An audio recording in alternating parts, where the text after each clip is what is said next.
Hi guys, I'm Tia and I usually react to things on this channel, but today I'm gonna try something a little different and I'm gonna do a review. A review on a show called All Her Fault, which I wanna guess that you have heard of. If you're here watching this, I would think that you maybe have heard of it. It was fantastic and I want to talk about it. At first, I'm gonna do a segment without spoilers. So for those who haven't seen it yet, I'm gonna try and sell it to you, make you want to watch it. And then I'm gonna do another segment where I actually talk about stuff, spoilers and stuff from the show, because I need to get some things off my chest. But yes, All Her Fault. It's based on a book, which is always a good sign. A book called All Her Fault by Andrea Mara. I feel like, or am I wrong, but I feel like mostly when it's a book adapted into a show, it goes pretty well. I didn't know, only after we had watched the show and I started like looking up things and stuff, I found out that it was based on a book. And now I am even very tempted to read it, because one of the things that I want to say about the show is usually when there is a show with a mystery and kind of like whodunit type of setting, it doesn't scream rewatch for me, that I would want to watch it again when I already know how it ends and who had done whatever and all of that. Usually that doesn't happen, but with this one it really did. It really made me want to see it again, which is a great sign. Okay, so what this book slash show is about, I don't want to give too much away, but the basic idea is that there's a woman. The very first scene, there's no music, no anything, like nothing. It just starts with door opening, Sarah Snook standing right there, and she's like, "Hi, I'm here to pick up my son from a play date." And then the older woman who opened the door, she's like, "Oh, there's no Milo here. Like, there's no child, it's just me here. I don't know what you're talking about," kind of. Dum dum dum. And then it just goes downhill from there, or uphill, like storytelling wise. But the fact that it starts so like you have no idea what is happening, and like we had to even look it up from a couple different, I'm like, are we sure that this is how the show starts? Like, are we sure that this is not some like mistake, that it just starts from the door opening and her being like, "Hey, I'm here to pick up my son"?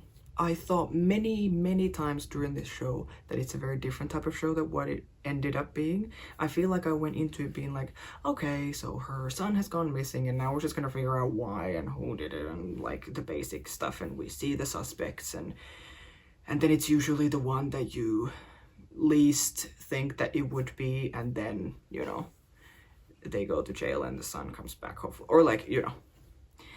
But it really wasn't. It took so many unexpected turns. I at least found them very unexpected, and to directions that I really don't think I have seen before in shows or movies that talk about this kind of subject. So I felt it was very unique. The setting is nice because it's these really rich people. So then all the like the houses and everything, the cars and everything looks like unbelievable. And it is, I think, interesting that they are showing, you know, like this can happen to anyone, no matter who you are, no matter how much money you have, this kind of stuff can happen. And the cast is absolutely amazing. I knew Sarah Snook before. She's a queen. She's so good. And she was fantastic in this role. Like, actually, like, now that Critics' Choice Awards happened this weekend and now Golden Globes are coming up, I'm like, she better win everything. She did win Critics' Choice for Best Actress in a Limited Series. She was so good. And Dakota Fanning, who I really like as well. I really liked her in this role. It's interesting because she's the same age as I am. So it's very weird that we are now in the age that we are the mothers, that she's playing a mom. I'm like, that threw me off a little bit in the beginning. I was like, oh no, but only because I like these actors who are the same age as you are. At least for me, I often like think about them very differently and the roles that they're playing. But she was really, really good. Very interesting character, because in the beginning, this is not a spoiler, in the first scene when she comes to the woman's house and she's like, my son is supposed to be here on a play date organized by this other mom called Jenny, and then she tries to call Jenny and the number is like not connected anymore. How do you say that? It doesn't work anymore. So Dakota plays Jenny, that other woman. Like, what is going on? Really, really good. Their dynamic is very interesting to watch in the show. A very unexpected pairing for me, or I have not at least been like, I can't wait for Sarah Snook and Dakota Fanning to do something together. But now that they have, great. I really love them. I really liked watching them together. Jake Lacy plays Sarah's husband, so the father of the boy who has been kidnapped. He did a really good job in making, at least us when we were watching it, really hate him since the beginning. I kind of love those kinds of characters that you love to hate them. He was really good. And the same with the guy who played Dakota's husband. Wait. Thomas... Oh my god. I have no idea. Cocquerel? I am sorry. I know I butchered that name. But I'm just looking at it and I have no idea. Zero idea how to pronounce that. Anyway, but he also did a great job in me just absolutely hating him.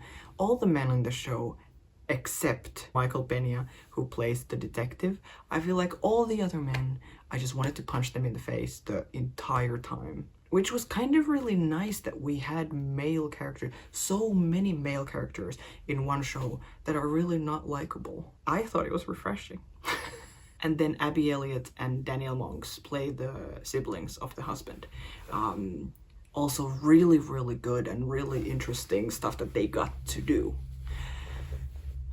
Really nice cast. I really liked seeing all of these people together, and I really liked that there was multiple people that I didn't know before. Or was there actually? Well, a lot of them I didn't know. Because then also Jay Ellis, he's also there. He plays the friend and colleague or business partner of Sarah's character. Yeah, he might know from Top Gun and like things like that. So like, maybe that's not true. Maybe I did know most of them already before. But still, it was fun to see them together. I cannot tell you how, or maybe I will have to try and tell you, but it's hard to describe how much I really, really, really liked this show. I was literally, the last like 3 episodes, I couldn't even like sit on the couch and lean back. I had to like sit and lean forward and like lock in and just have my jaw drop to the floor so many times in this whole show, but especially like the closer to the end we get.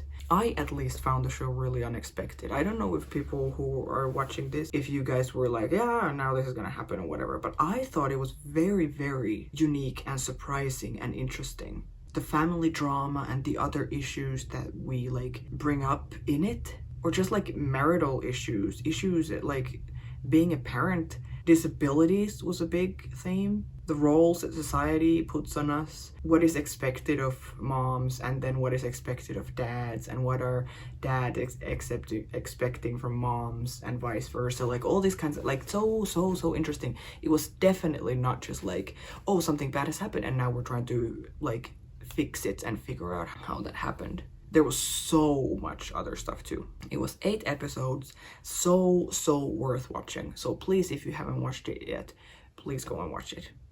So important. Terrifying, but so good. Especially for parents, and even people who are not parents and who are not planning to be parents. Very interesting to see where this story goes. So go watch it. And now, if you have watched it, now we continue to the spoiler section of this video. So if you haven't watched the show, if you don't want spoilers, please stop watching now, go watch it, and then you can come back to this video. Okay guys, so what do we think about the ending? Okay.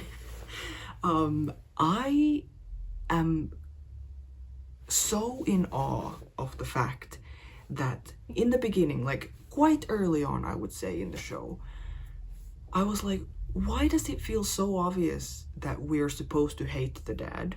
I was like, is it too obvious that he's somehow mixed up in this? This is somehow his fault? Or is it just like they're trying to make us hate him so that then when we find out that it was someone completely different, then there's just two problems that we need to solve. And then the fact that we find out that how involved he was so early on. It's not like the last half an hour of the last episode, you know? We find out like already way before episode, what is this? I want to say 5, 6, something like that. And then we go into a whole different route of the episode 7. Oh my god.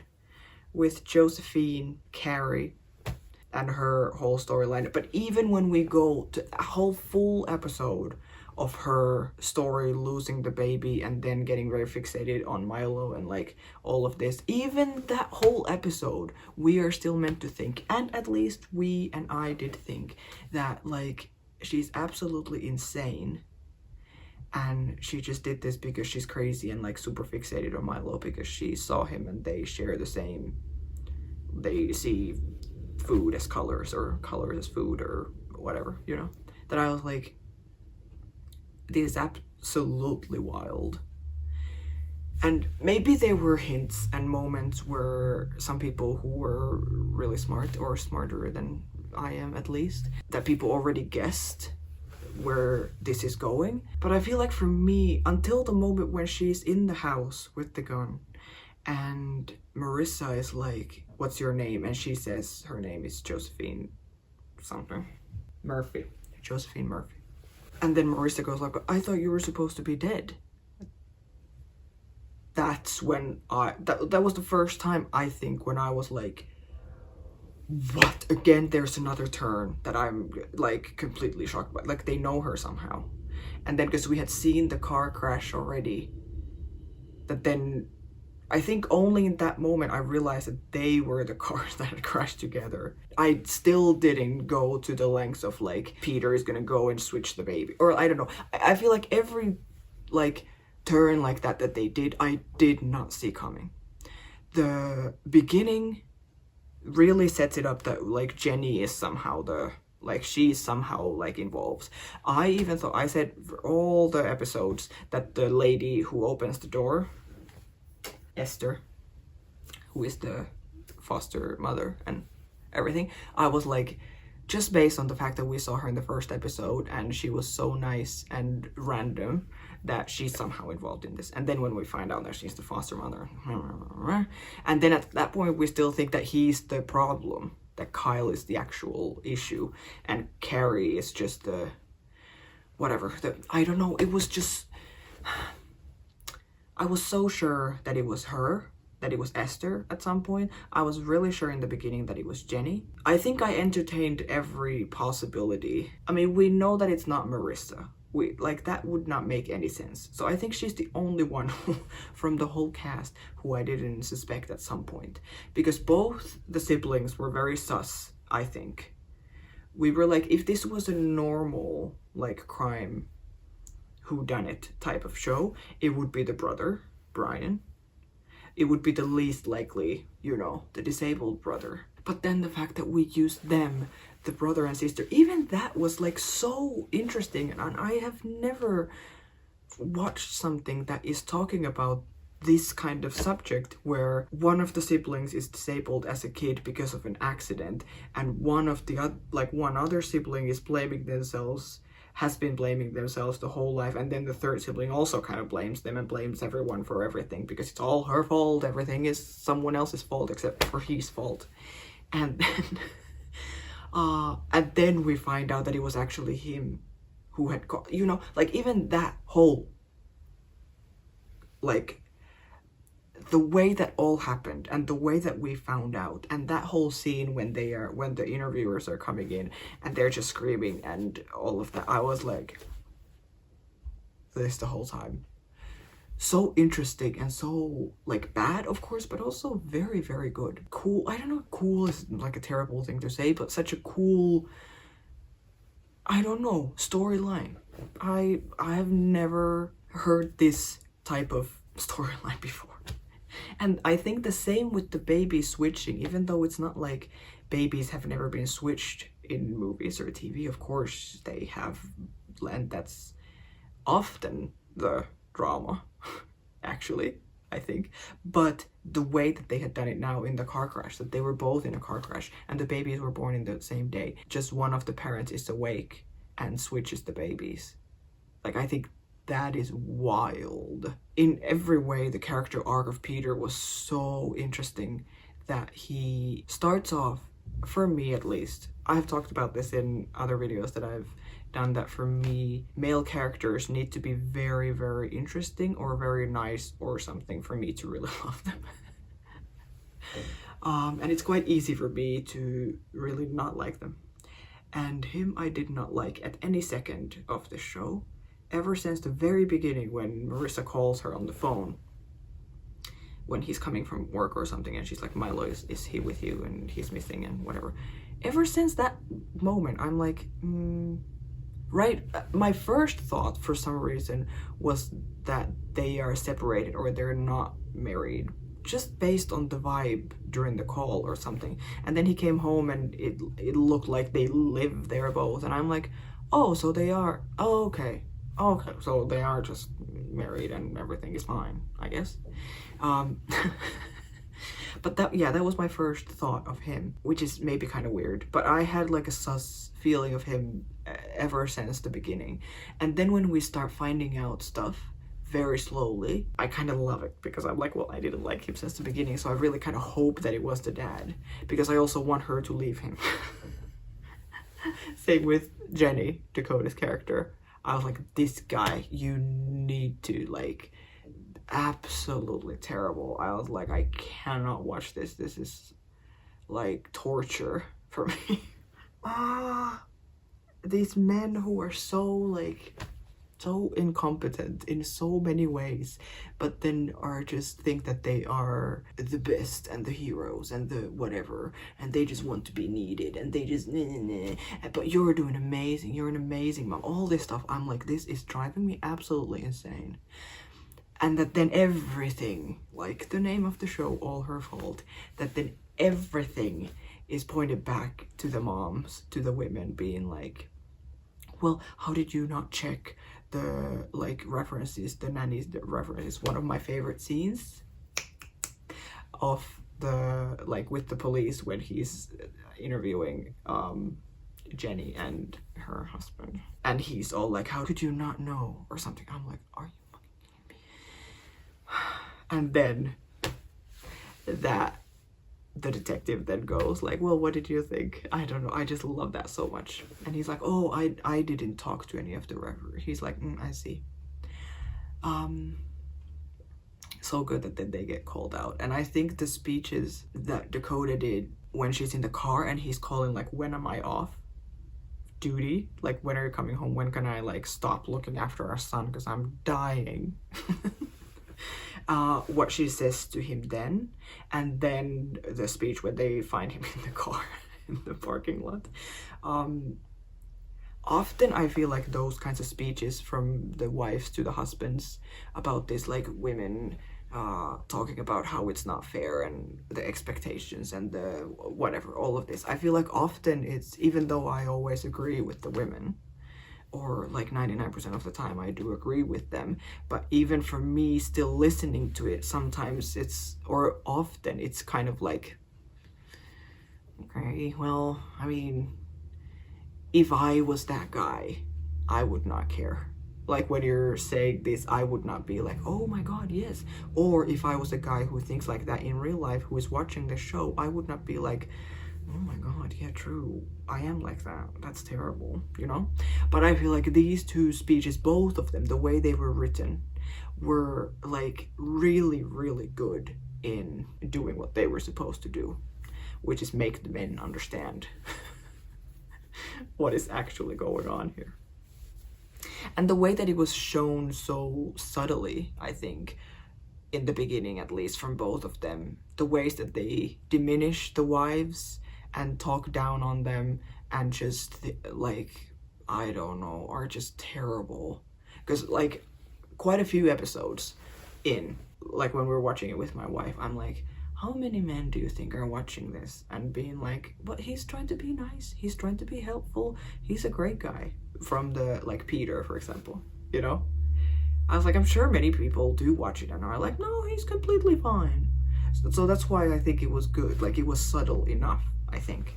I think the order in which everything was revealed, Peter got the call about the money, then Marissa finds the money, then we think that we kind of know what's happening, but then we find out about Josie and her dad and Kyle, and who actually, then we find, yeah, because we found Kyle's body, and then we think that she has killed him, but then we find out that it was the dad, and then, like, who has killed the dad? We think that Carrie has killed both of them, or Josie has killed both of them, and then, like, the order in which we find out things also goes to the, like, car crash, and then that whole, like, what happened there, and the fact that we see Josie pregnant, but then we see her that she has lost the baby and whatever, and so then we just think that she had a miscarriage, and then later we see that no, she actually has the baby.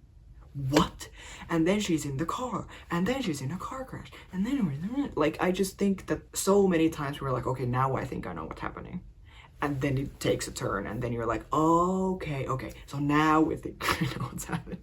And it takes a turn again so brilliantly, in a way that nothing was boring, nothing took too long or too little, or I feel like the timing of everything was so good, and it kept it so interesting and captivating. Oh my god. And the ending is just fantastic, because we can see from Marissa a long time. I think the last thing for her was finding out about the siblings and what he had done to Brian and all of that, and that he had lied all of their lives about that. I think that's the last thing for her that made her go like, okay, he's out. Because I would have been like, oh, he's out from the very beginning, but she still at least seemed like, or maybe she was just doing it for Milo, keeping everything like it's fine. Because then she also did say, also one of my favorite things, my favorite thing about Milo is that I can use him as an excuse to send you away. Maybe it was the last nail in the coffin, but I think the coffin had been there for a long time. Peter's coffin. But the fact about the siblings. But then that she, for so long still after that, has to pretend that everything is fine, bite her tongue and be like, like still talk to Peter, still have him in her house. Then when we go to the funeral, I think I should have expected that to happen, because we didn't really realize when she was looking at the bin of the e-pens in the kitchen, we didn't realize what that was. I said at that point that, oh, maybe she's gonna poison him. And then my wife went like, well, with soy. And I'm like, oh my god, yes, of course it's with soy. But still, when we look at the labels, the food labels, we're like, maybe she's gonna take some food for him to eat. But no, that didn't happen either. Then she goes downstairs and whatever, and then she kisses him, and the way she kisses him, I'm like, that's like a kiss of a, like, you know, a revenge kiss in the like best possible way in this situation. The way we cheered, it was like 4 a.m. because we could not stop watching it, and we were both like so epic. The way she's able to then keep the show going and keep pretending for everyone that she's all worried and oh no, and someone get the EpiPen, and then she has the old EpiPen, and yes, I manage your allergies, and oh my god, so epic. So epic. A show like this always needs like, it needs to end some way. The conclusion needs to happen. So The fact that he then died, Josie died, she's just left with Milo, who she now knows is not her biological son. The fact that we still have the scene with her and the detective who comes in, and we show why he does it too, because we have seen his storyline with his son and what he had to do to get his son into the school. So we understand why he then does what he does, that he has figured out like what actually happened, but he's gonna let it go because he's like, even though this is breaking the law, it doesn't make me feel bad. So that's how I'm gonna be able to live with myself, which is the same thing with his son. So good. I think even the scene with when Josie is in the house with the gun and everyone else has left, Colin has died, and then when she starts talking to Marissa like mother to mother, I don't remember exactly what she says, but she says that, you know, like just the one thing, like promise me one thing, that you protect him. And she's like, from what? Because now you, crazy person, are like gonna go away somehow. And I screamed at that point. I was like, from him. I did not expect it to go like that. That was such a good reveal too. So good. And I love that then Jenny and Marissa like stayed friends. We had a theory, of course. I mean, it's so obvious. I think the end, I don't know, the vibe was very gay in the end, which is what we were saying since the beginning, but that's also what we say from most most shows and movies. I think this show, I saw someone say this online, that this show does a really good job of showing why women so much these days decide that they can live without a man. Yeah, it's sad, but I think it's true. This show like showcases that very well. Sophia Lillis, who plays Josie, absolutely fantastic. So creepy, but so good. And the little kid, Duke, who plays Milo, he was so cute.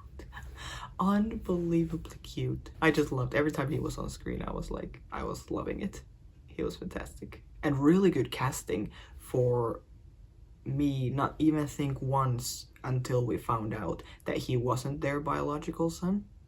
But then also when we see him with Josie, he also is then obviously, like very obviously her son. Or the casting was so good for him to look so much like all four parents. Let me know what you thought of this show. I give it a full 10. I honestly do. It was one of the best things I have seen, maybe ever. And I will want to watch it again. Yeah, thanks for watching, guys. I just lost the light. This was perfect timing to film this because I wanted the natural light and now it's dark. But thanks for watching, guys. See you in other videos. Bye.